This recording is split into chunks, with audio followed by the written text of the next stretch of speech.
سنتوں کو ادا کرنا بھی ضروری ہے. بعض اوقات فرائض میں غلطیاں ہو جاتی ہیں تو اس کے بارے میں بھی حدیث پاک کا مفہوم ہے کہ اگر کسی کے فرائض میں کمی رہ گئی ہے تو وہ سنتوں اور نوافل کے ذریعے پوری کی جائے گی. تو اس لیے اسے ترک کرنے کی عادت نہ بنائی جائے. اللہ تبارک و تعالیٰ سے دعا ہے کہ ہمیں فرائض کے ساتھ ساتھ سنن کی بھی تکمیل کی توفیق عطا فرمائے. آمین آمین اللہم آمین. صوبیہ شاکر صاحبہ، آپ ارشاد فرمائیے گا، اکثر عمومی طور پر یہ ہوتا ہے کہ درست مخارج جب ہم تلاوت کلام پاک کرتے ہیں تو درست مخارج نہیں ہوتے یا درست تلفظ کی ادائیگی نہیں کر پاتے ہیں. اس کا کیا شرعی حکم ہے نماز میں بھی اور تلاوت قرآن پاک جب غیر نماز ہم کرتے ہیں اس حوالے سے بھی فرمائیے گا. بسم اللہ الرحمن الرحیم.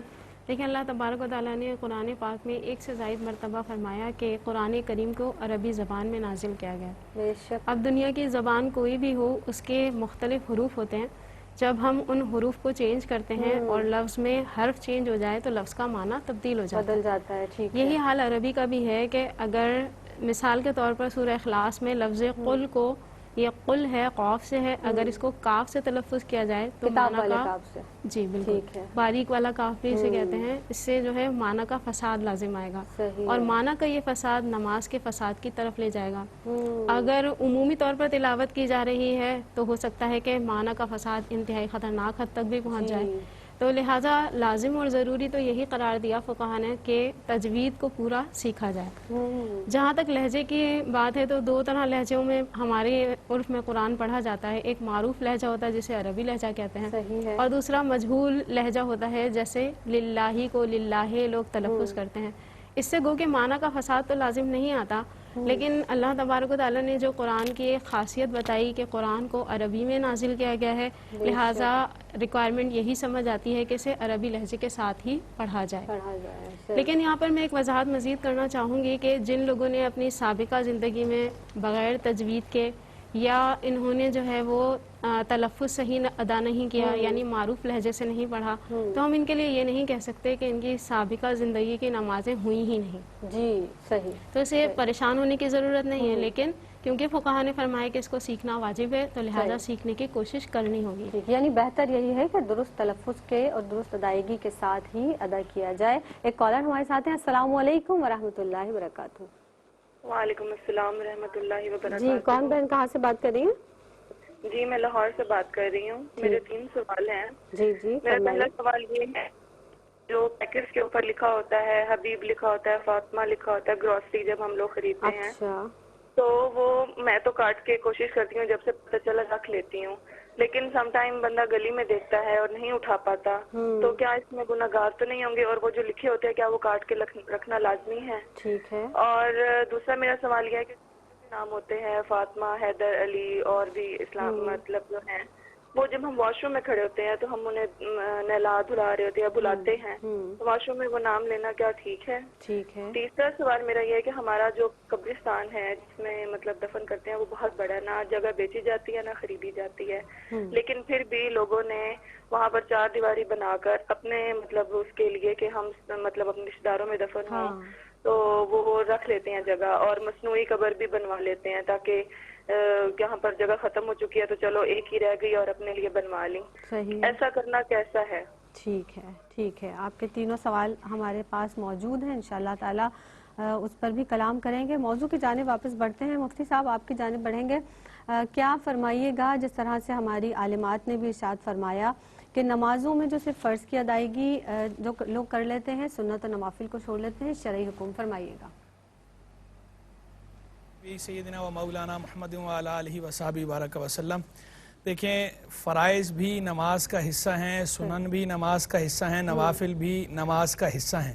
تو کامل نماز تو یہی ہے کہ فرائض کے ساتھ ساتھ سنن مؤکدہ، سنن غیر مؤکدہ اور نوافل بھی پڑھے جائیں، تبھی جو ہے وہ کامل نماز ہوگی. لیکن اگر کوئی صرف فرائض پر اکتفا کرتا ہے تو یقیناً یہ ان کے مقابلے میں تو بہرحال بہتر ہے کہ جو سرے سے ہی نماز نہیں پڑھ رہے. ایک طرف وہ لوگ ہیں جو نماز ہی نہیں پڑھ رہے اور ایک طرف وہ ہے کہ جو ان کے مقابلے میں فرض ادا کر رہا ہے. تو چونکہ یہ فرض ادا کر رہے ہیں اسی لیے یہ ان کے مقابلے میں تو بہتر ہے. لیکن آگے اب یہ ضرور دیکھ لیا جائے کہ بھئی یہ جو چھوڑ رہے ہیں سنن اور نوافل، تو آیا مطلقاً سنن کو چھوڑ رہے ہیں یا سنن مؤکدہ پڑھ رہے ہیں اور سنن غیر مؤکدہ کو چھوڑ رہے ہیں؟